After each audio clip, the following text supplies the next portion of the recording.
लो भाई, रणथंभौर का आखिरी शासक का नाम क्या है? हम्बीरदेव चौहान। कब से कब तक बेटा टाइम पीरियड? 1282 से लेकर 1300।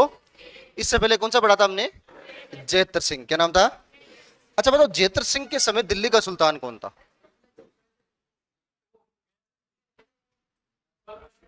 नासरुद्दीन। क्या नाम था बेटा? अच्छा बताओगे उसका नासरुद्दीन की तरफ से रणथंभौर पर आक्रमण कौन करता है? बलबन। कौन करता है बेटा? चलो ये बताओगे जेतर सिंह ने अपना शासन किसको सौंप दिया था? अमीरदेव चौहान को। और उसके बाद बताइए कि अपने भाई कितने खंभों की छतरी बनाई थी? 32 खंभों की। उसी को क्या बोला जाता है? न्याय की छतरी। और उसी को क्या बोला जाता है? जेतर सिंह की छतरी। कहां पर स्थित है? रणथंभौर में। अच्छा बताओ, रणथंभौर के आपको वो दरवाजे याद है?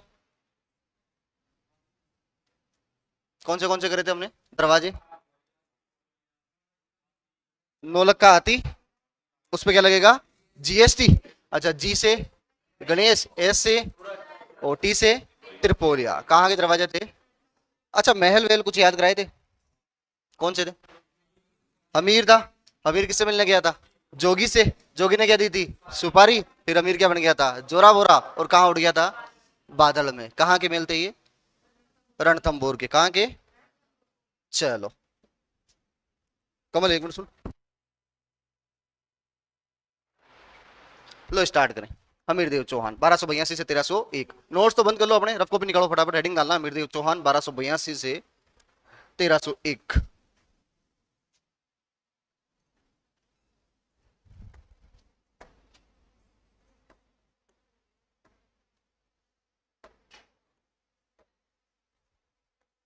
लो बेटा, ये दो तीन बातें देखते हैं क्या है क्या नहीं है। पिता कौन थे इनके? जेतर सिंह। क्या नाम था? माता का नाम था हीरा दे। क्या नाम है माता का नाम? हीरा देवी। हाँ, पत्नी कौन थी इनकी? रंग देवी। जल्दी आ जाओ।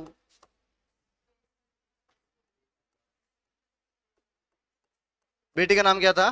देवल। एक इनका घोड़ा था, नाम था उसका बादल। क्या नाम था बेटा? बादल। और इनके इनका एक ग्रंथ है, खुद की रचना है, श्रृंगार हार। क्या नाम बेटा? श्रृंगार हार। उपनाम मिलते हैं इनके दो। एक है हठ धर्मी शासक, और एक नाम और मिलता है जो मैं इधर लिख रहा हूं, 16 युद्धों का विजेता। 16 युद्धों का विजेता। इनके गुरु थे बीजादित्य। गुरु का नाम क्या है? बीजादित्य। ये थोड़ा सा बेसिक है, जीवन परिचय है, अपन को एक बार याद करना, बाद में एक साथ लिखना है। लो देखिए, मोटा मोटे देखते हैं पहले। पिता का नाम क्या था? जेतर सिंह। मम्मी का नाम पूछे तो क्या करोगे? हीरा दे। क्या नाम था बेटा? अच्छा बताओ, पत्नी का नाम? और बेटी? अच्छा ये बताओ, घोड़े का नाम क्या था? बादल। ग्रंथ कौन सी रचना की है? श्रृंगार। ये थोड़ा सा देखना, ये इंपॉर्टेंट एक तो मैं बता देता हूँ कौन कौन से जो अपने पूछे जाते हैं। एक घोड़ा ध्यान रखना, एक इनकी ये रचना या ग्रंथ, एक इनके गुरु का नाम, और ये थोड़ा 16 युद्धों का विजेता। ये कई बार पूछा जाता है। किसके लिए कहा जाता है? हमीर के लिए। किसके लिए कहा जाता है? एक बार कोशिश करो, फटाफट लिखो, जल्दी करना। लिखो, पिता जेतर सिंह।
हो गया। लो एक बार और देखे, कौन सा शासक पढ़ रहे हैं हम? हमीर देव। पिता का नाम क्या था बेटा? माता का नाम? अच्छा बताओ, पत्नी का नाम और बेटी का नाम? घोड़े का नाम क्या था? प्रमुख रचना या ग्रंथ कौन सा है? अच्छा बताओ, उपाधियां कितनी है? दो। पहला कौन सा? हठधर्मी शासक। दूसरा 16 युद्धों का विजेता। गुरु का नाम क्या था इनके? बीजादित्य। एक का ही थोड़ा बहुत ध्यान रखना, कई बार क्वेश्चन यहाँ से आते हैं। लो आगे देखिए इनकी क्या थी क्या नहीं है। हेडिंग डालना, हमीर के दिग्विजय अभियान। हमीर के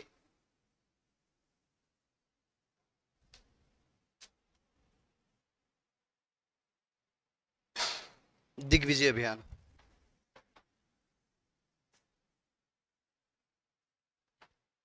हमीर के दिग्विजय अभियान। देखो एक मिनट में थोड़ा एक पृष्ठभूमि बना दूं, तो आपको थोड़ा आसानी से याद हो जाएगा कौन कौन से पढ़ रहे हैं क्या नहीं पढ़ रहे।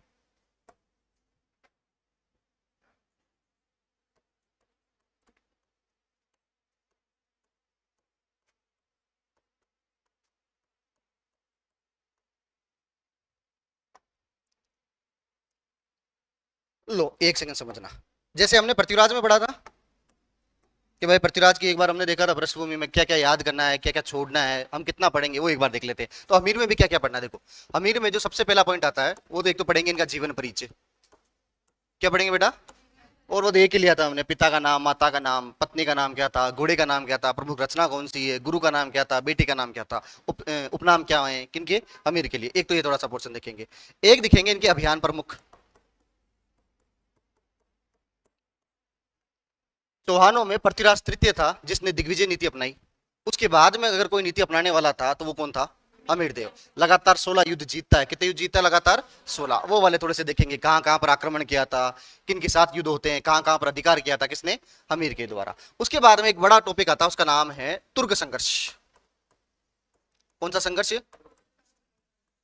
अमीर के समय दिल्ली में तुर्कों में थे खिलजी। कौन सा वंश आ गया था बेटा? देखो याद करो कि हमने जेतर सिंह में पढ़ा था कि जेतर सिंह में बलबन था। जेतर सिंह में कौन था? बलबन। बलबन का नाम आता है, नासरुद्दीन का नाम आता है। बलबन के बाद में सारे के सारे गुलाम वंश वाले बेलखने शासक हुए और लास्ट में के खुसरो की हत्या करके नया एक शासक बनता है, नाम है जेके। क्या नाम बेटा? जेके। नाम है पूरा जलालुद्दीन खिलजी। क्या नाम बेटा? इतिहास में हम शॉर्ट में उसको याद करते हैं, जेके बोलते हैं। क्या बोलते हैं?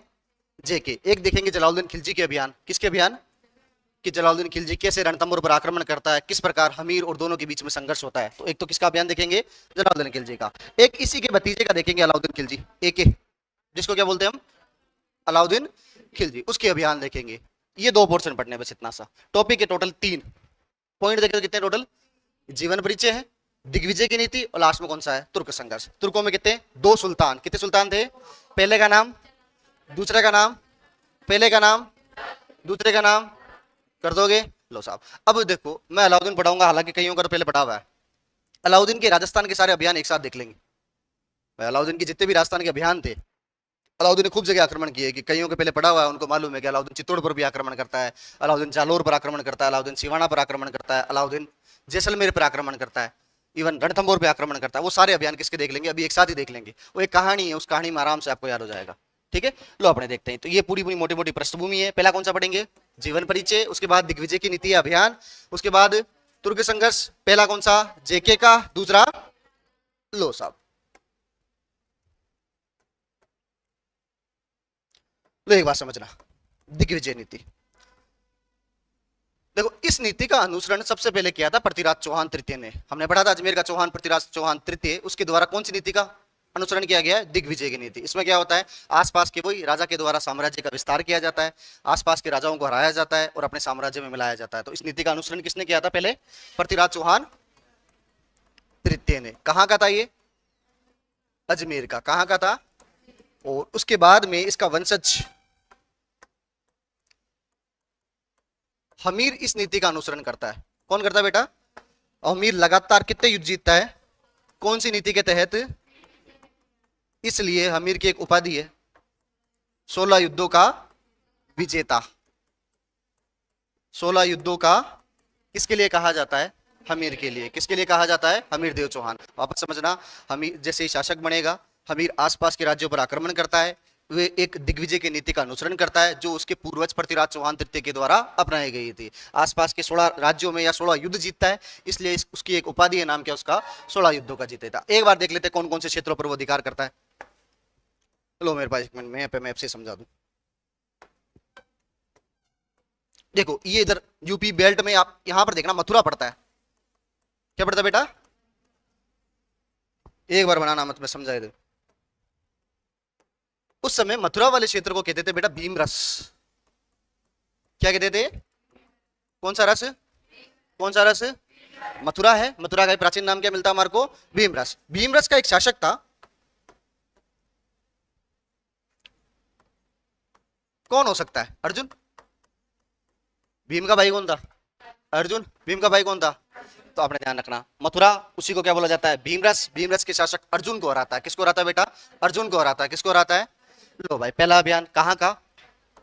भीमरस का। मथुरा तो हम वर्तमान में बोलते हैं, नाम आएगा आपके भीमरस। नाम क्या आता है? तो ध्यान रखना, किसको हराया था बेटा? भीमरस के अर्जुन को। वर्तमान में क्या बोलते हैं भीमरस को ही? मथुरा। क्या बोलते हैं? लो अगला देखिए, एक और अभियान इसका। एक किधर पड़ता है?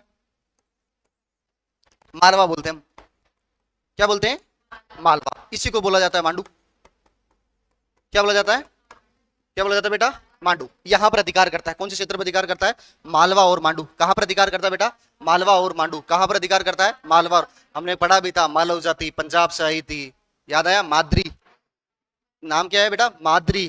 महाभारत काल थोड़ा बहुत अगर आपको याद हो, बीकानेर पढ़ाया था जब भी नाम आता है किसका? माद्री का। कालांतरण में राजस्थान से होते हुए कहां लगी थी? मध्य प्रदेश। और उसी के नाम पर किसका नाम पड़ गया था? मालवा। किसका नाम पड़ा है? और देखो एक इधर बीच में चित्तौड़ पड़ता है, ये वाला।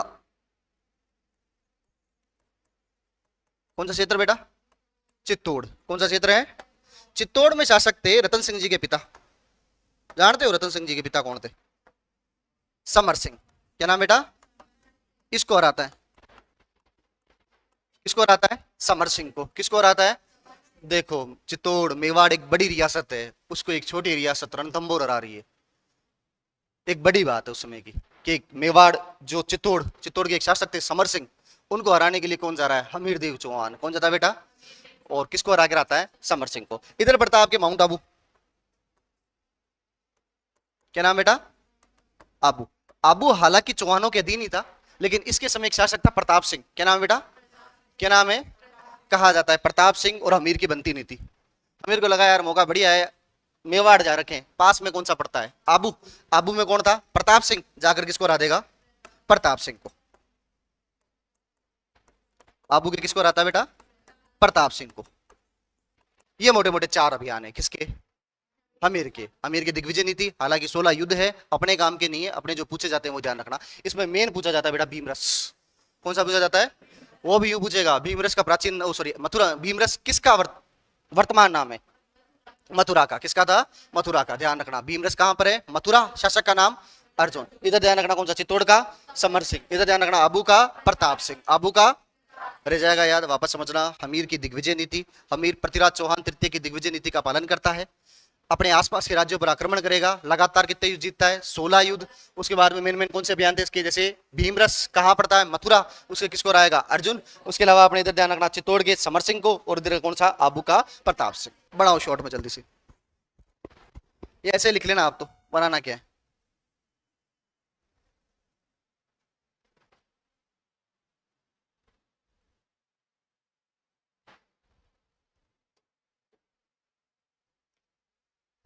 इसका भी शासक का नाम लिख ही लेना। यहाँ का शासक था बेटा भोज परमार। क्या नाम बेटा? भोज परमार। इसका भी ध्यान रख लेना थोड़ा सा। मांडू बोल लो, धार प्रदेश बोल लो, मालव बोलो, मालवा बोलो, बात एक ही है।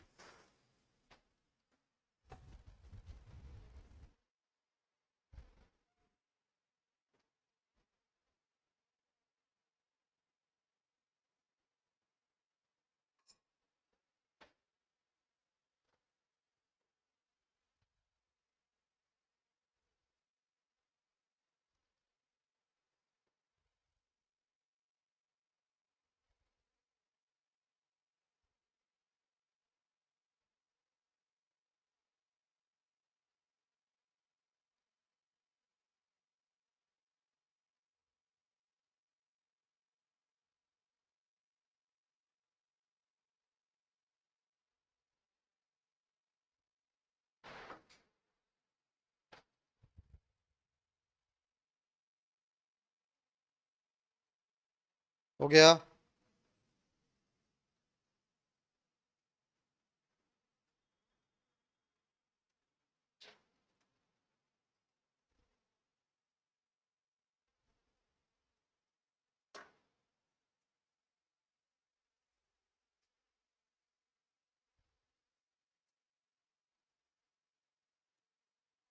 चले आगे।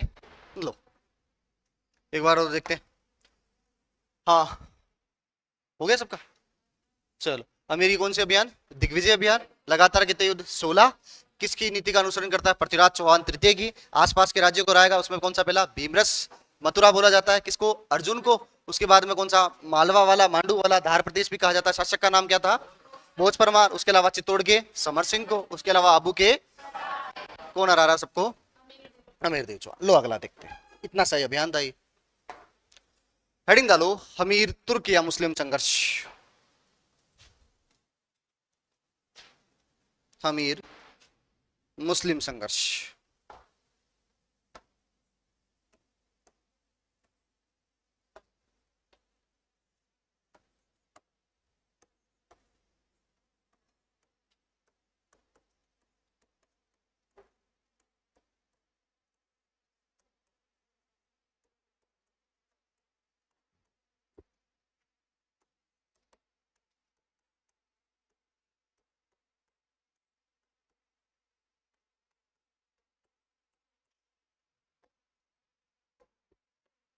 लो भाई, हमीर के समय दो सुल्तान थे जिनके द्वारा आक्रमण किए जाते हैं 1290 और 92 में। ये है 1299 से 1301। दो अभियान बड़े बड़े हैं किसके? हमीर के समय। दिल्ली के दो सुल्तान, एक का नाम क्या है? जलालुद्दीन खिलजी। एक का नाम क्या है? अलाउद्दीन खिलजी। जलालुद्दीन का कब से कब तक? 1290 से 92। उसके बाद में उसके भतीजे अलाउद्दीन खिलजी के द्वारा 1299 से लेकर 1301। केवल नाम नाम निकले, आगे बढ़ते हैं फिर इनके बारे में क्या है क्या। तो कितने सुल्तानों के साथ संघर्ष होता है? दो। पहले का नाम जेके, दूसरे का नाम एके। शॉर्ट में याद रखो। 90 92, 99 1301।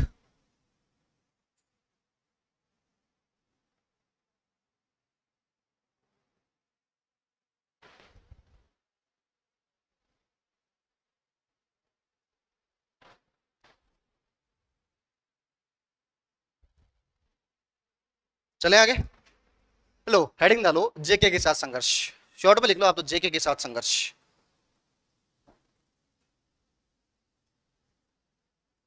जेके के साथ संघर्ष। किसके साथ संघर्ष भाई? जेके के साथ संघर्ष। देखते हैं एक बार। चलो पेन रख दो, एक बार समझने की कोशिश करना, सिंपल सा क्या है क्या नहीं है, एक ही बार में पूरा याद होगा। लो मेरी बात समझो। जलालुद्दीन खिलजी कहाँ का सुल्तान था बेटा? दिल्ली का। कहाँ का था? लो एक दो बातें देखे, ये ग्रंथ वाला पोर्शन हम लास्ट में लिखेंगे। कहाँ का सुल्तान था? दिल्ली का सुल्तान। अपने भाई कौन से वंश की स्थापना करता है? खिलजी वंश की। कौन से वंश की स्थापना करता है? तो मिडाइवल में ध्यान रखना, कई बार पूछा जाता है खिलजी वंश का संस्थापक कौन था? खिलजी वंश का संस्थापक कौन था? जलालुद्दीन खिलजी।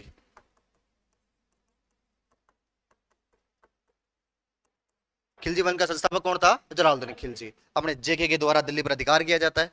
दिल्ली के अधिकार करने के बाद वही हर राजा अपने साम्राज्य का विस्तार करता है। भाई कोई भी शासक बनेगा, शासक बनने के बाद में क्या करेगा? साम्राज्य का विस्तार इसके द्वारा भी किया जाता है। आसपास के राज्यों पर आक्रमण किया जाता है। उन राज्यों में एक का नाम आता है रणथंबोर। क्या नाम बेटा? रणथंबोर पर ये दो बार आक्रमण करता है। कितनी बार आक्रमण करता है? हम कह सकते हैं कि रणथंबोर को, इसको हम सिंपल सा बांट सकते हैं कि हम दो चरणों में पढ़ेंगे। कितने चरणों में पढ़ेंगे?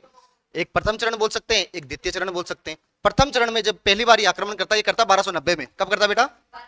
1290 में। 1201 आक्रमण करता 1292 में। कब करता बेटा? अपने ध्यान रखना, रणथंबोर पर कितनी बार आक्रमण किए थे इसने? दो बार। पहला कब? 1290। दूसरा 1292। पहला कब? 1290। दूसरा, कई किताबों में ग्रांड में दे रखा है, अपने नहीं बसना है। बात समझ में आई? आरबीएससी में मोटा मोटा लिख रखा है, पहला कौन सा? 90। दूसरा कौन सा है? 92। क्योंकि 91 में जेके यहां पर था, जालोर में था। कहां पर था? जलालुद्दीन खिलजी के द्वारा राजस्थान के आसपास के राज्यों में अभियान किए जा रहे थे। पहला रणथंबोर पे करता बेटा 1290। 91 में चल गया था ये जालोर। कहां चला गया था? वापस 92 में वापस कहां पर आता है? रणथंबोर। कहां पर आता है? तो अपने रणथंबोर पे कितनी बार आक्रमण किए? दो बार। पहला, दूसरा, किसके द्वारा? किसके द्वारा? किसके द्वारा? अच्छा बताओ, जब ये आक्रमण करता है रणथंबोर का शासक कौन था? हमीर देव चौहान। कौन था बेटा? लो एक बार समझते हैं।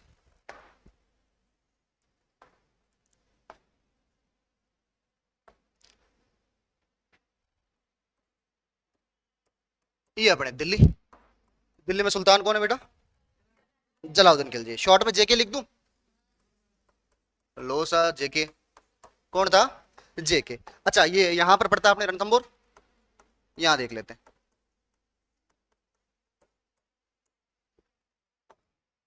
अच्छा बताओ रणथंभौर में शासक कौन था? हमीर देव चौहान।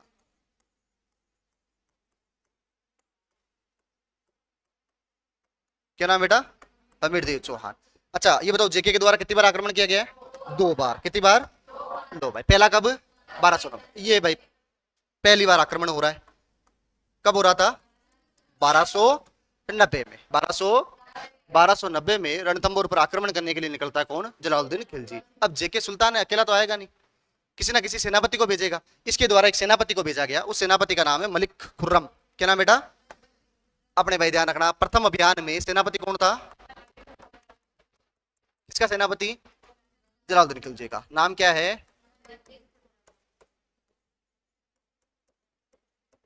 क्या नाम बेटा? मलिक खुर्रम। क्या नाम है? मलिक खुर्रम। क्या नाम था? मलिक खुर्रम। किसका सेनापति? जलालुद्दीन खिलजी का। कहां पर आक्रमण कर रहा है? रणथंभौर पे। कहां पर? रणथंभौर की कुंजी कहलाती है। कौन सा दुर्ग है? जाहिन दुर्ग। कौन सा दुर्ग? कौन से दुर्ग की कुंजी है? रणथंभौर की। कौन से दुर्ग की? लो भाई जलालुद्दीन को मालूम चला अगर रणथंभौर को जीतना है तो पास में एक दुर्ग पड़ता है।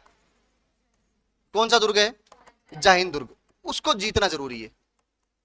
अगर अगर रणथंभौर पर अधिकार करना है तो कौन से दुर्ग पर अधिकार करना जरूरी है? जाहिन दुर्ग पर। इसलिए वो जेके अपने सेनापति मलिक खुर्रम को पहले के भेजता है, तो एक काम करना, पहले रणथंभौर पर आक्रमण मत करना, पहले कहां पर आक्रमण करना?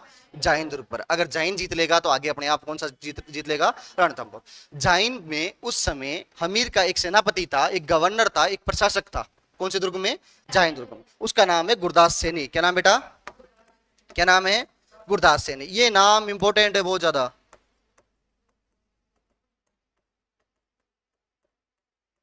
क्या नाम है बेटा? गुरदास सैनी। क्या नाम है? गुरदास सैनी। अपने कहते हैं कि दोनों के बीच में भीषण युद्ध होता है, उस युद्ध में कौन मारा जाता है? गुरदास सैनी। और अपने भाई क्या नाम है? जेके के द्वारा किस पर अधिकार कर लिया गया था? जाहिन दुर्ग पे। कब अधिकार करता है? 1290 में। 1200 वापस समझना, हम पढ़ रहे हैं जलालुद्दीन खिलजी के रणथंभौर अभियान के बारे में। टोटल आक्रमण कितनी बार करता है? 2 बार। पहला पढ़ रहे हैं हम कौन सा? 1290 का। अपने किसके नेतृत्व में सेना भेजी? मलिक खुर्रम के। किसके नेतृत्व में? अच्छा बताओ ये कहां पर आक्रमण करता है? कौन से दुर्ग की कुंजी है ये? रणथंभौर की। कौन सी दुर्ग की कुंजी है? अच्छा बताओ यहाँ का सेनापति या प्रशासक कौन था? गुरदास सैनी। कौन लड़ता हुआ मारा जाता है? गुरदास सैनी। और जेके के द्वारा कौन से दुर्ग पर अधिकार हो जाता है? जाहिन दुर्ग पे। कहते हैं यहाँ से सेना रणथंभौर की तरफ आगे बढ़ती है। और सर ने आपको रणथंभौर पढ़ाया होगा, जब भी बताया होगा कि रणथंभौर को जीतना थोड़ा आसान नहीं था उस समय। जेके के द्वारा सेना कुछ समय तक रुकी, गढ़ के दरवाजे नहीं खोले गए थे। और पहले के राजा महाराजाओं के द्वारा ये किया जाता था कि जब भी बाहर से कोई सेना आती थी, गढ़ के गेट बंद कर लेते थे, अंदर ही खेती की जाती थी। अंदर इतने ज्यादा रिसोर्स के साधन होते थे कि वो आराम से साल 1.5 साल निकाल लेते थे। आराम से गेट बंद करते थे, आराम से अंदर बैठे रहते थे, मजे करते थे। पीछे बाहर सेना है वो परेशान होती रहती थी। और आप देखना जितने भी ज्यादातर राजस्थान में जो किले मिलते हैं वो गिरी दुर्ग है। कौन से दुर्ग है? अब गिरी दुर्ग का एक फायदा है, जो ऊपर होगा उसको ज्यादा बेनिफिट होता है। नीचे वाले का तो यूं है कि नीचे वाले से मान लो कि तोप के गोले चलाएगा, जब जाके नुकसान होता है। अगर ऊपर वाला तो यूं आंख बंद करके एक पत्थर भी फेंके ना, तो भी उसको अगले की सेना को अगर किसी के लग गया तो नुकसान होगा। तो ये फायदा था किसको? रणथंभौर वाले को। जेके के द्वारा कुछ समय तक यहाँ रुका गया, रुकने के बाद में जेके वापस लौट जाता है। कौन से दुर्ग से? रणथंभौर से। कब की बात है ये? 1290 की। अगला अभियान होता है 1292 में। अगला कब होता है? इसी के 2 साल बाद। कितने साल बाद? 2 साल बाद। लो साहब यहाँ लिख देता हूं, कब हुआ बेटा? 1292 में। इस बार जलालुद्दीन खिलजी खुद आता है और किसको घेरता है? रणथंभौर को। किसको घेरता है? इस बार जलालुद्दीन खिलजी खुद आता है और कौन से दुर्ग को घेरता है? रणथंभौर। तो वही हमीर के द्वारा गढ़ के दरवाजे बंद कर लिए जाते हैं। जेके कुछ समय तक इंतजार करता है, फिर भी गढ़ के दरवाजे नहीं टूटते हैं। लास्ट में जेके हरा था का एक डायलॉग मारता है। क्या मारता है बेटा? मैं ऐसे 10 दुर्गों को मुसलमान के एक बाल के बराबर भी नहीं समझता। और वही बात है कि अंगूर खट्टे होते हैं। भाई साहब वापस मोटरसाइकिल स्टार्ट करते हैं और कहां पहुंच गए थे? दिल्ली। कहां चला गया था? इस प्रकार जेके के द्वारा टोटल कितने अभियान किए जाते हैं? 2। दोनों के दोनों सफल रहे? असफल रहे? असफल रहते हैं। इस तरह से कह सकते हो कि आप कौन जीत गया था इसमें? हमीर देव चौहान। कौन जीत गया था? रह जाएगा यार, वापस याद करते हैं। जलालुद्दीन खिलजी के अभियान कितने हैं? दो। पहला कब बेटा? 1290। ये 90 वाला का थोड़ा ध्यान रखना। सेनापति का नाम क्या था? मलिक खुर्रम। कौन से दुर्ग पर अधिकार करता है? जाइन। यहाँ का प्रशासक कौन था? गुरदास सैनी। कौन मारा जाता है? गुरदास सैनी। कौन मारा जाता है? और अपने ध्यान रखना, बाद में वापस लौट गया था कौन? जेके। कुछ समय बाद में वापस आक्रमण कब करा? 1292 में। और इसी में वापस हार के एक डायलॉग कौन सा मारता है कि मैं से 10 दुर्गों को मुसलमान के एक बाल के बराबर भी नहीं समझता। किसके द्वारा कहा गया था? अब वहां पर टाबर गलती करते हैं। आप लिखते हो ना, एक एक जगह पढ़ा रहा था, वहां लिख दिया मैंने कि मैं ऐसे 10 किलो को, क्या लिख दिया था? 10 किलो को। किताबों में कई जगह लिखा था 10 किलो, अब किलो में वो ले जाते केजी। सर कौन सा केजी है ये? 10 किलो क्या है? चीनी है, गुड़ है, शक्कर है, आटा है, क्या है? तो आपने किलो की जगह लिख लेना दुर्ग, सबसे बढ़िया रहेगा। मैं ऐसे 10 दुर्गों को मुसलमान के एक बाल के बराबर भी नहीं समझता। किसने कहा था? जलालुद्दीन खिलजी ने। तो आपने किले विले नहीं करना है। तो सोरे 10 किलो क्या है सर? 10 किलो मतलब किलो में अपने बस उस वाले किलो में चले जाते। तो आपने लिखना किसने कहा था? ये जलालुद्दीन खिलजी के द्वारा। लो लिखो शॉर्ट में मैं लिखवाता हूँ।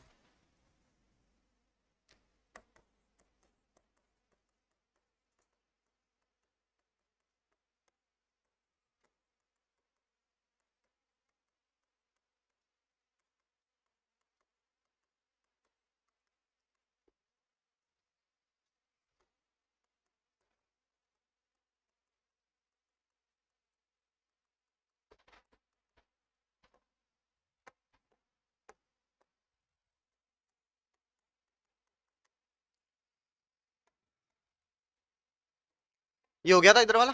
लो मैं बोलो वैसे लिखना। लिखो जेके के अभियान, ये तो हेडिंग डाली थी हमने। उसके बाद लिखना प्रथम चरण, हेडिंग डालना प्रथम चरण। प्रथम चरण बराबर 1290। प्रथम चरण बराबर 1290। नेक्स्ट लाइन में लिखो, पॉइंट बना के लिखना। लिखो जेके का सेनापति, जेके का सेनापति, जेके का सेनापति मलिक खुर्रम। जेके का सेनापति मलिक खुर्रम रणथंबोर पर आक्रमण करता है। जेके का सेनापति मलिक खुर्रम रणथंबोर पर आक्रमण करता है।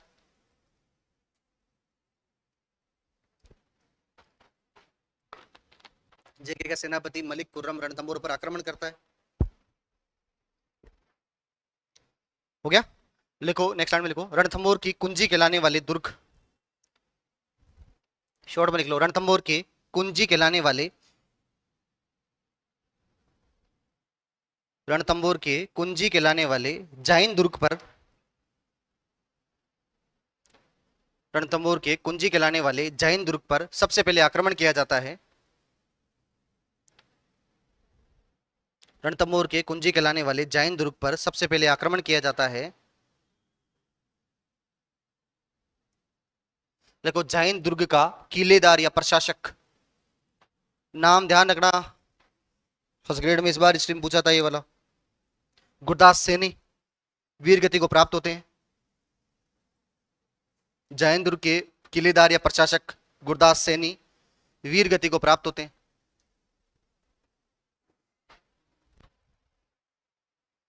हो गया। देखो कुछ समय बाद जेके वापस लौट जाता है। शॉर्ट में लिख लो, बाकी मालूम है आपको। हाँ मतलब बात वही है, जलाउद्दीन खिलजी आएगा राजा का नाम। कुछ समय बाद जेके वापस लौट जाता है। बाकी नोट्स में लिखा हुआ आपके। ठीक है। लो हेडिंग डाला दूसरा चरण। सन ध्यान रखना 1292, 1292। शॉर्ट में लिखवा दो एकदम। लिखो जेके को एक बार पुनः असफलता मिलती है। शॉर्ट में लिख लो ना, बाकी बता दिया था आपको। जेके को एक बार पुनः असफलता मिलती है, और वो डायलॉग कौन सा मारता वो लिख लो बस। जेके को एक बार पुनः असफलता मिलती है, जेके को एक बार पुनः असफलता मिलती है। और क्या कहता है वो? लिखो जेके कहता है कि, लिखो जेके कहता है कि मैं ऐसे 10 दुर्गों को,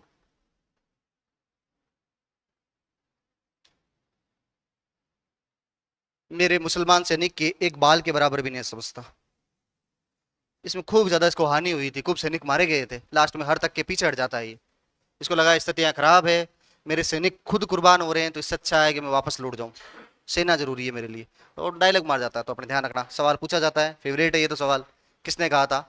जलालुद्दीन खिलजी ने। मैं से 10 दुर्गों को मुसलमान के एक बाल के बराबर भी नहीं समझता। इंपॉर्टेंट कर लेना, रट के जाना है, सिंपल सा। चलो, ये थे किसके अभियान बेटा?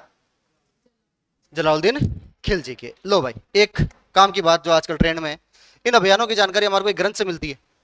जितनी भी बातें बताई ना आपको, वो किसी ना किसी कोई किताब से मिलती होगी, तो एक ग्रंथ से मिलती है। उस ग्रंथ का नाम क्या है? क्या नाम है? एक इनके दरबारी विद्वान थे अमीर खुसरो। क्या नाम बेटा?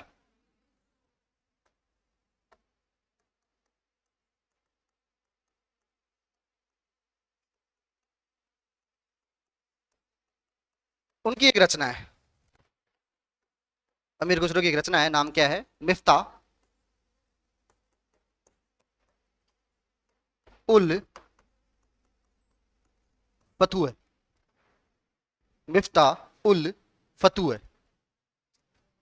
नोट्स में थोड़ा मात्राओं में गड़बड़ होगी, आप ये वाला लिख लेना है ना। मिफ्ता आधा फे आएगा, मिफ्ता उल फतुह। इस किताब से हमारे को जलालुद्दीन खिलजी के दोनों अभियानों की जानकारी मिलती है। वापस समझना, अमीर खुसरो की किताब है, नाम क्या है? मिफ्ता उल फतुह। इस किताब से हमारे को जलालुद्दीन खिलजी के रणथंभौर अभियान की जानकारी मिलती है। चलो,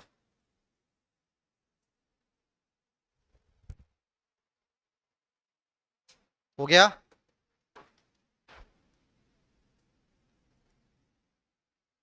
लो, क्या पढ़ा एक बार देखते हैं हम पढ़ रहे थे अमीरदेव चौहान, कहाँ के शासक थे बेटा? रणथंभौर के। टाइम क्या है? 1282 से लेकर 1301 तक। पापा का नाम क्या था? जेतर सिंह। अपने मम्मी का नाम क्या था इनके? हीरा दे। पत्नी का नाम और बेटी का नाम देवल। घोड़े का नाम क्या था? रचना कौन सी है? श्रृंगार हार। कौन सी है? अच्छा बताओ, गुरु कौन थे? बीजादित्य। क्या नाम थे बेटा? बीजादित्य। अच्छा बताओगे, उपनाम कितने हैं? दो। पहला कौन सा? हठधर्मी शासक। दूसरा 16 युद्धों का विजेता। पहला कौन सा पढ़ा था हमने? दिग्विजय अभियान। दिग्विजय अभियान में बताओ कि कितने युद्ध लगातार? 16। कितने? कितने? अच्छा, किसका अनुसरण करता है?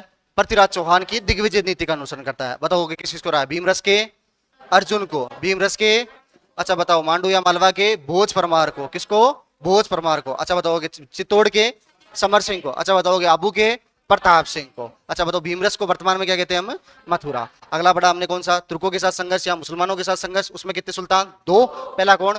जलाउद्दीन खिलजी। दूसरा जलाउद्दीन का 1290 से 92, अलाउद्दीन का 99 से लेकर 1301। चलो, ये वही चरण है, प्रथम अपने लिखने की जरूरत नहीं हो गई। लो भाई, आ गया जगीरा। तेरे को नहीं कह रहा, अलाउद्दीन को कह रहा हूं। हेडिंग डालना, अलाउद्दीन खिलजी के साथ संघर्ष।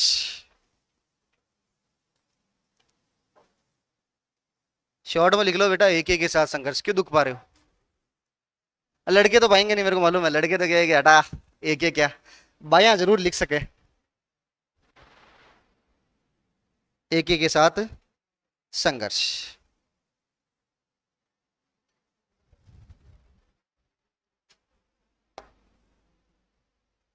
चलो, लो एक बार एक के सारे अभियान देखते हैं। मिडावल पढ़ी है किसी ने कभी? मध्यकालीन भारत का इतिहास। खिलजी। खिलजी में एक सुल्तान आता, नाम क्या उसका? अलाउद्दीन खिलजी।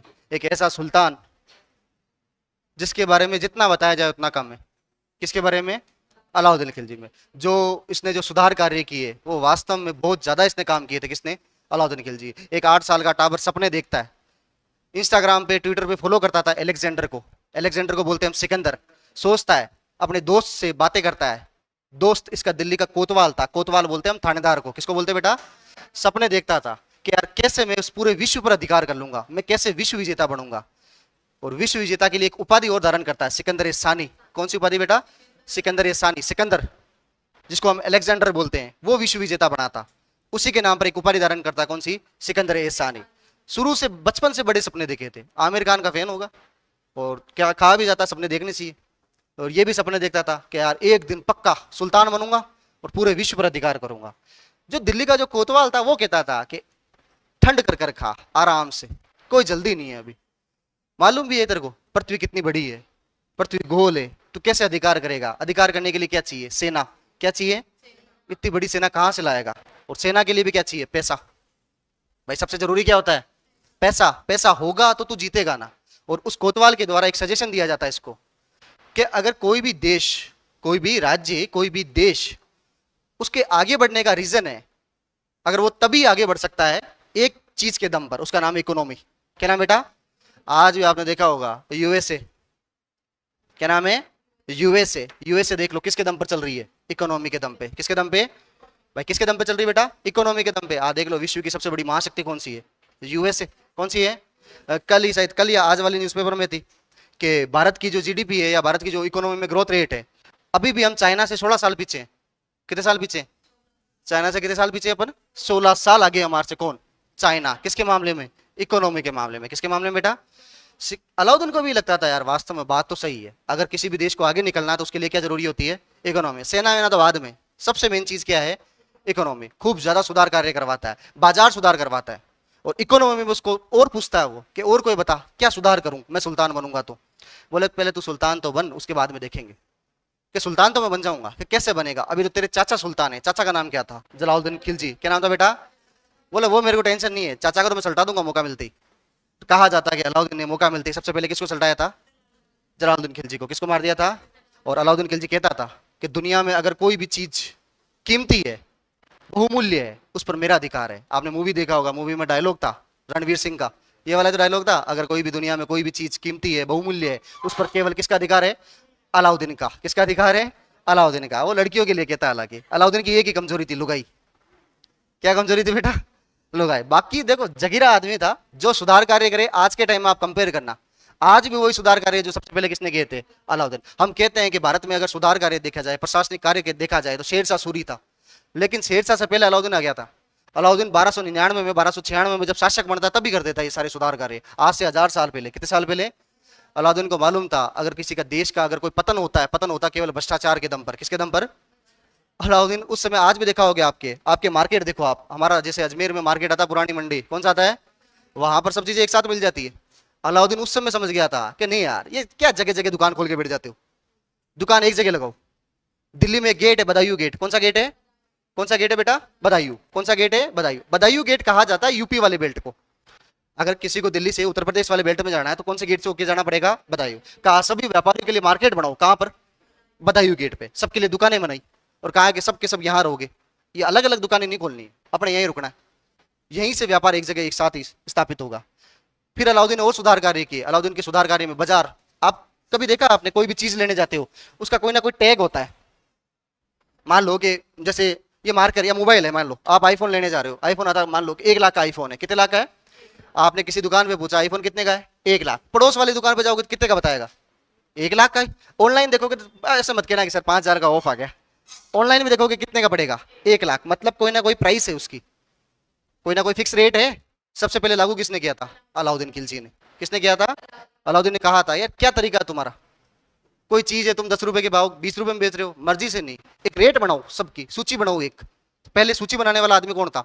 अलाउद्दीन खिलजी। कौन था? और भ्रष्टाचार मिलावटखोरी को रोकने के लिए अलाउद्दीन ने खूब सारे काम किए थे। अलाउद्दीन ने फरमान जारी किया था अगर कोई भी मिलावट करता हुआ पाया गया और मैंने पकड़ लिया उसको, मैं नहीं छोड़ूंगा उसको। और अलाउद्दीन के लिए तो कहा जाता है कि अगर कोई व्यापारी है, कोई साहूकार है, अगर मान लो कोई व्यक्ति उससे 1 किलो गेहूं लेने जा रहा है, कितने किलो? उसमें मान लो वो 900 ग्राम गेहूं तोलता है, 100 ग्राम उसमें कनकर मिला दिए या कोई और चीज मिला दी, कितने किलो हो गए वो? 1 किलो। अगर वो 100 ग्राम मिलाते हुए पकड़ा गया, जितना गेहूं कम पड़ेगा उतना ग्राम उसके शरीर से गोश्त निकाल दूंगा। और अलाउद्दीन से निकाला जाता था वास्तव में। अलाउद्दीन उसके शरीर से गोश्त निकालता, मान लो किसी के 100 ग्राम कम पड़ता है, मांस निकालता था शरीर से। फांसी पे लटकाओ। बदायूं गेट पे खूब मारा था किसने? अलाउद्दीन खिलजी ने। अलाउद्दीन एक ही बात कहता था सब कुछ बर्दाश्त है लेकिन भ्रष्टाचार नहीं। सपना एक ही था, क्या बनना है? विश्व विजेता। क्या बनना था बेटा? और सुधार कार्य किए। अलाउद्दीन कहता है यार विश्व विजेता बनने के लिए इकोनॉमी तो है ही, पैसा तो आ ही रहा है, लेकिन बोले व्यापार। व्यापार कैसे? कि बाहर के देशों में सप्लाई करो ना, अपने वाले तो वैसे फकीर आदमी है, बाहर भेजो ना। बाहर के लिए क्या करना पड़ेगा? कि यार बंदरगाह नाम की भी चीज होती है, कि किधर है बंदरगाह? समुद्र देखा है कभी? अलाउद्दीन ने कहा यार मैंने तो जीवन में नहीं देखा, ये क्या होता है? क्या होता है? खूब सारा पानी पानी होता है उसमें, कि ये किधर मिलेगा? कि गुजरात। कहां पर है? भाई दिल्ली के पास में कौन सा पड़ता है? गुजरात। कि ठीक है व्यापार वहां से करेंगे। अलाउद्दीन उस समय व्यापार चालू करता है। गुजरात के कांडना बंदरगाह से सबसे पहले व्यापार करना प्रारंभ किया था किसने? अलाउद्दीन खिलजी के द्वारा। किसके द्वारा बेटा?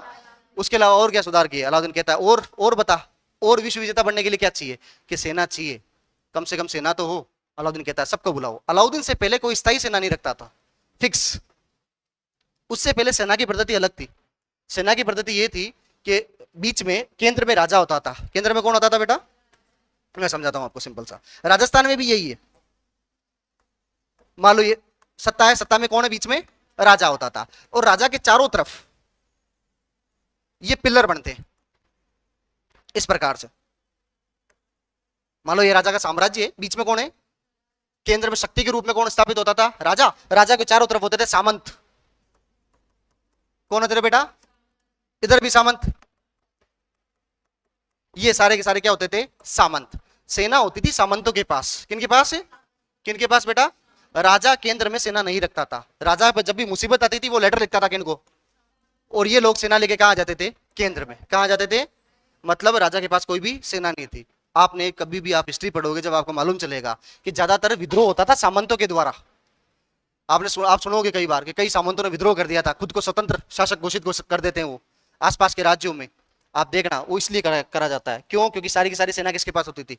राजा कमजोर होता था। अलाउद्दीन चेंज करता है। अलाउद्दीन कहता है सेना मेरे पास रहेगी, तुम्हारे पास मांग तो कुछ नहीं दूं तुम्हारे को। तो अलाउद्दीन पूरा चेंज करता है। अलाउद्दीन 8 लाख की सेना इकट्ठे करता है। कितने लाख की? भाई विश्व विजेता बनना है, 8 लाख की सेना भी चाहिए। चलो ठीक है। अब इससे पहले व्यवस्था क्या थी? अलाउद्दीन से पहले क्या चीजें थी? मैं बात कर रहा हूँ 13वीं सदी की। कब की बात कर रहा हूँ बेटा? इससे पहले व्यवस्था यह थी कि अलाउद्दीन से पहले जितने भी सुल्तान बने वो सेना को सैलरी नहीं देते थे, वेतन नहीं देते थे। तो वेतन की जगह क्या देते थे? भूमि। क्या देते थे बेटा? कि तू एक काम कर, जमीन रख ले। क्या रख ले? जमीन रख ले। जमीन पे जो भी तेरा टैक्स आएगा वो तेरा सैलरी है। अलाउद्दीन से पहले के सुल्तानों के लिए कहा जाता है। अलाउद्दीन कहता है कि जमीन क्यों दे दूं भाई? टैक्स पे अधिकार किसका होता है? राज्य का। किसका होता है? तुम सेना का काम कर रहे हो, तुम सैनिक हो, तो तुम सैलरी लो ना। क्या लो? पहला आदमी था जिसने नगद वेतन देना चालू किया है। मिलती ना अभी भी सर्विस में आपको, जब आप सर्विस लोगे उसके बाद में क्या मिलता है? पैसा, सैलरी मिलती है। सबसे पहले किसने चालू किया था? अलाउद्दीन खिलजी ने। किसने चालू किया था? अब देखो वो भी तुम्हारे आज भी डाकी है, उस समय भी डाकी थे। अब इसने सेना को 8 लाख लोग। अब 8 लाख में मालूम नहीं चलता। सुबह सुबह मान लो जसरात सैलरी बांटने वाला 8 बजे आया, सैलरी बांटना प्रारंभ करता है। इधर से छोरे आते जाते हैं, जो सैनिक आते जाते हैं, जसरात सैलरी देखा देता है। 8 लाख सैनिक है, किस किस का चेहरा याद रहे? कोई आदमी 2 बार लाइन में लग के सैलरी ले जावे, कोई 3 बार। अलाउद्दीन के यार ये तो नुकसान हो गया, अब क्या करे? तब अलाउद्दीन को एक और आइडिया आया कि यार बाद में तुम नौकरी वोकरी करोगे तो तुम्हारे पास एक आईडी कार्ड होगा। सर्विस करते हो गवर्नमेंट के द्वारा, एक आईडी कार्ड दिया जाता है डिपार्टमेंट के द्वारा। आईडी कार्ड बनाओ ना इनका। कौन कहता है? अलाउद्दीन खिलजी। नगद सैलरी के साथ में क्या बना देता है? ID card. क्या जो भी सर्विस कर रहा है मेरे पास सैनिक, उसका क्या होना जरूरी है? उसको बोलते हैं उस समय हुलिया पद्धति। क्या बोलते हैं बेटा? हाँ, बढ़िया सा एक आदमी बिठाता था, कहता सामने बैठ, उसका पूरा हुलिया लिखते थे। क्या लिखते थे? हुलिया। तब मालूम चलता था एक तरह से आप कह सकते हो आईडी कार्ड है। क्या है? और सुना अलाउद्दीन की कहानियां। अलाउद्दीन और ज्यादा सुधार करता है। एक आपने देखा होगा सेना में या पुलिस में डिपार्टमेंट होता है, उसको बोलते हैं एमटी। क्या बोलते हैं? एमटी में क्या होता है? गाड़ियां होती है खूब सारी। भाई पुलिस है, पुलिस के पास गाड़ियां होनी जरूरी होती है, या आर्मी के पास गाड़ियां होनी जरूरी है? गाड़ियों से तो जाएंगे। उस समय गाड़ियां नहीं थी, उस समय क्या थे? घोड़े वगैरह, हाथी वगैरह होते थे। अब अलाउद्दीन खुद सेलेक्ट करने जाता था कि यार मान लो क्या 1 लाख घोड़े चाहिए युद्ध के लिए। अलाउद्दीन खुद जाता था, घोड़े देख के आता था, और बढ़िया अरब के व्यापारी उनको घोड़े दिखाते थे। तो घोड़े एकदम हष्ट पुष्ट देख के आता था अलाउद्दीन। पैसा भी बढ़िया देता था उनको। अलाउद्दीन जब वापस आता था वहां से मिलावट होती थी। मिलावट कैसे? कोई घोड़िया, मान लो कोई घोड़ा जो अच्छा दिखाया जाता है, लेकिन जब भेजने का टाइम आता है तब मरियल सा घोड़ा भेज देते हैं। अलाउद्दीन देखता है यार अलाउद्दीन के पास कुछ घोड़े आए। अलाउद्दीन बैठ के चेक करता है। चेक करने के बाद अलाउद्दीन जैसे घोड़े पे बैठता बापड़ा, घोड़े तो चारों टांग चोरी कर लेता है, घोड़े के दांत बाहर आ जाते हैं। अलाउद्दीन कहता है यार मैं उस समय गया था, तब घोड़ा देखा था, तब तो यार बढ़िया था, पैसे भी अच्छे दिए, अब ये कौन सा घोड़ा भेज दिया? अलाउद्दीन के यार अब क्या करें, कुछ तो मालूम चले कि कैसा हमने कौन सा घोड़ा सेलेक्ट किया है। तब अलाउद्दीन ने फिर एक और आइडिया सोचा। अलाउद्दीन के इनका भी आइडेंटिटी कार्ड बनाओ। इनका भी क्या बनाओ? क्या बनाओ बेटा? ID card. अब आईडी कार्ड तो बन नहीं सकता, दागना। आपने देखा होगा गांवों में कुछ निशान बनाए जाते हैं, उनको गर्म करके हल्का हल्का लगाया जाता है, निशान बनाए जाते हैं कि हाँ साहब वो डांडो मारो है। अरे आपको नहीं कह रहा ना? निशान बनाए जाते हैं खूब सारे। वो दागना पद्धति चालू किसने की थी? अलाउद्दीन खिलजी ने। किसके द्वारा की गई थी? खूब ज्यादा सुधार कार्य किए थे। किसके द्वारा? अलाउद्दीन खिलजी के द्वारा। लो देखते हैं अलाउद्दीन के कौन कौन से अभियान है, कौन से नहीं है। लो बात समझ रहा।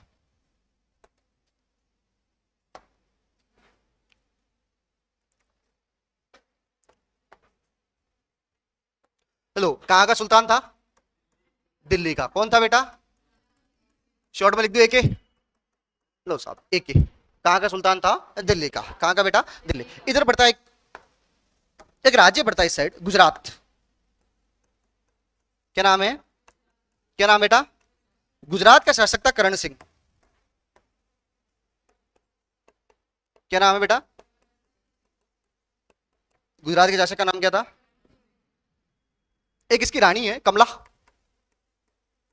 रानी का नाम क्या है? कमला देवी। और इन दोनों ने मिलकर एक प्रोडक्ट लॉन्च किया बड़ी मेहनत से। नाम था देवल रानी। देवल दे नहीं है, देवल रानी है। क्या नाम बेटा? देवल रानी। किन की बेटी थी? करण सिंह की। किन की बेटी थी? मैंने कहा था अलाउद्दीन की एक ही कमजोरी है। समझ गए? अलाउद्दीन की कौन कमजोरी है? एक ही कमजोरी है। कहा जाता है कि अलाउद्दीन के 4 स्तंभ है। कितने स्तंभ थे? अलाउद्दीन के 4 सेनापति, उनको अलाउद्दीन के 4 स्तंभ कहा जाता है। कई बार मेडाइवल में पूछा जाता है आपसे कि अलाउद्दीन के स्तंभ कितने थे? 4। अलाउद्दीन के स्तंभ कितने थे? वो अलाउद्दीन के 4 सेनापति है। कितने सेनापति थे? 4। एक बार नाम ध्यान रखना, कभी काम ही आएगा आपके। पहला पहला कौन सा? अल्प खान। दूसरा जफर खान। तीसरा नुसरत खान। और चौथा कौन सा था? उलुग खान या उलगू खान। ये 4 सेनापति थे किसके? अलाउद्दीन खिलजी के। इसको अलाउद्दीन के 4 स्तंभ कहा जाता है। स्तंभ कैसे? आपने देखा होगा कोई भी होल होता है उसमें मेन देखा जाए तो कितने स्तंभ होते हैं? 4। उस 4 पिल्लर के दम पर पूरा होल खड़ा रहता है या पूरी बिल्डिंग खड़ी रहती है। उस प्रकार अलाउद्दीन का जो साम्राज्य था इन 4 आदमियों पर खड़ा था। किस किस पे? अल्प, जफर, नुसरत, उल्ग। पहला बोल का अल्प, दूसरा, तीसरा और लास्ट कौन सा था? उल्ग। ये 4 सेनापति किसके थे? अलाउद्दीन। अलाउद्दीन की एक और उपाधि है, सेनापतियों का सेनापति। सेनापतियों का सेनापतियों का किसको कहा जाता है? अलाउद्दीन खिलजी को। किसको कहा जाता है? लो अपने ये 4 सेनापति। इनमें भाई चारों सेनापति में ये डाकिया आदमी है। ये आदमी है नुसरत। ये डाकिया आदमी था। इसका काम ही एक ही था कि यार आसपास में कोई भी बढ़िया, इंस्टाग्राम चलाता था, कोई भी बढ़िया भाई दिखे, शादी करवानी किससे? अलाउद्दीन से। कि यार मेरे भैया कुंवारे हैं, रिश्ता अच्छी है, देख लो कमाते भी बढ़िया है। तो ये डाकी बेटा बेटा काम ही यही करता था। मालूम चला के साहब गुजरात की एक राजकुमारी है देवल रानी। क्या नाम था? क्या नाम था बेटा? देवल रानी। कहते हैं देवल रानी इंस्टाग्राम खूब चलाती थी। इंस्टाग्राम खूब चलाया तो उसमें खूब सारी रील बनाई। किसने? देवल रानी के द्वारा। किसके द्वारा बनाई गई थी? खूब रील बनाती थी। एक दिन बेटे बेटे नुसरत खान दिल्ली में बैठ गई और रील चला रहा था, गलती से रील आ गई किसकी? देवल रानी। और देवल रानी देखकर पतली कमर पे बढ़िया एकदम पूरी व्यवस्था एकदम जोरदार थी, माहौल पूरा जोरदार बना रखा था। नुसरत कहता है यार आज जोरदार है यार। नुसरत कहता है यार इसकी जगह गुजरात जैसे एक छोटे राज्य में नहीं है, इसकी जगह कहां पर है? दिल्ली। दिल्ली में किसके पास? जगीरा के पास। किसके पास?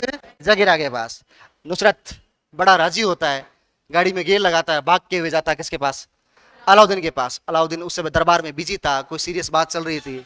नुसरत उधर से आवाज देता है, अलाउद्दीन कहता है कि रुक। छिचिस का मतलब ही यही था कि कोई ब्याह के लिए कोई देख ली है। अलाउद्दीन कहता है कि 2 मिनट में बस थोड़ी व्यवस्था है, 2 मिनट आया। कहते हैं कि अलाउद्दीन वहां से उठता है। उठ के बाद किसके पास गया था? नुसरत के पास। नुसरत जाके फटाफट फोटो दिखाता है कि भैया देख पसंद है तन।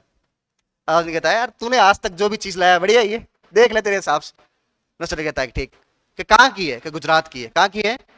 राजा कौन है? करण सिंह। राजा कौन है? मम्मी का नाम क्या है? कमला। क्या नाम था? अलाउद्दीन कहता है बात करो, गुजरात भेजो पीले चावल। कि सुल्तान शादी करना चाहता है किससे? देवल रानी से। पीले चावल भेजे गए कहां पर? करण सिंह के पास। करण सिंह को लगाया ना, हिंदू है, दूसरे धर्म में कैसे शादी कर सकते हैं? करण सिंह मना कर देता है। अलाउद्दीन कहता है यार तू जानता नहीं जानता, मैंने मेरे चाचा को नहीं छोड़ा, मैंने मेरे चाचा की बेटी को नहीं छोड़ा, मैं उससे शादी कर ली मैंने, तू कैसे मना कर रहा है? तेरी इतनी औकात? कहते हैं करण सिंह के 2 सेनापति, एक का नाम है नुसरत, एक का नाम क्या है? दोनों को कहा गुजरात पर आक्रमण करो। कहां पर आक्रमण करो? आक्रमण का रीजन कौन थी? जिंदा अच्छी है, गलती से मार दिया ना तो देख लेना। इनमें ये डाकिया आदमी था, ये नुसरत, ये थोड़ा आधा पागल था, कम सुनता था, गुस्सा बड़ा आता था। इसको साफ समझा के भेजा था अलाउद्दीन ने, प्लीज तूने इससे पहले भी 2 रानियां मार चुका है, तू अब की बार मत मारना। अब भाई थोड़ी फूट रही है, इसको मत मारना। नुसरत कहता है कि पक्का इस बार नहीं चलटाऊंगा। यहां से सेना उलुग खान और नुसरत खान के नेतृत्व में कहां के लिए रवाना हो रही बेटा? गुजरात। ये गुजरात का अभियान है 1296 का। कब का है? 1200 1200 1200। अब बताओ, दिल्ली से गुजरात जाना, बीच में क्या आएगा? राजस्थान। बीच में क्या आएगा? अपने राजस्थान वाले बापड़े। अलाउद्दीन कहता है मैं सीधा आदमी हूं, मुझसे पंगा मत लो, लेकिन राजस्थान वाले राजा कहते हैं हम तो पंगा लेंगे। लो साहब, पंगा चालू होता है। यहां से सेना निकलती है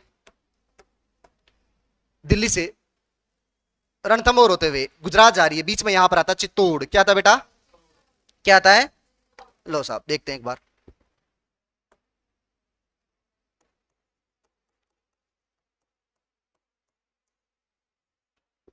चित्तौड़ में शासक कौन था?